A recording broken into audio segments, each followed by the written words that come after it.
দুনিয়াতে থাকা অবস্থায় যারা আখিরাতের বাজার করলো না, সওদা করলো না, পরকালে তাদের কি উপায় হবে সেই চিন্তা যারা করলো না, তাদের মতো হতভাগ্যই দুনিয়াতে আর কেউ নেই।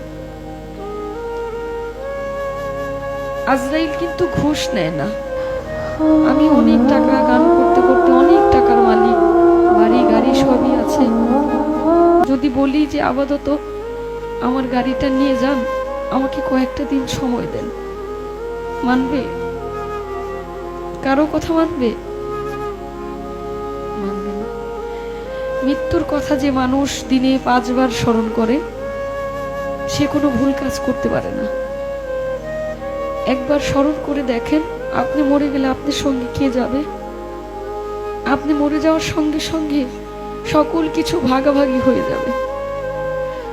আপনি মরার সঙ্গে সঙ্গে আপনার ব্যাংকে কি আছে সেটা নিয়ে আপনার সন্তান, আত্মীয় স্বজন সবাই একটা হইচই লাগাই দিবে, কিন্তু আপনি যে কোথায় যাবেন সেই চিন্তাটা কেউ করবে না।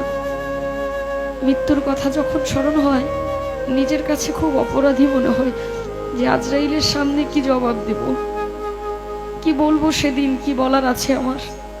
কিন্তু মালিকের কাছে একটাই চাওয়া, আমার নবী করিম সাল্লাল্লাহু আলাইহি ওয়াসাল্লামের কালেমা যেন আমার এই জবানে জারি হয়, আমি যেন মৃত্যুর সময় বলতে পারি কালেমায়ে তাইয়্যিব লা ইলাহা ইল্লাল্লাহু মুহাম্মাদুর রাসূলুল্লাহ সাল্লাল্লাহু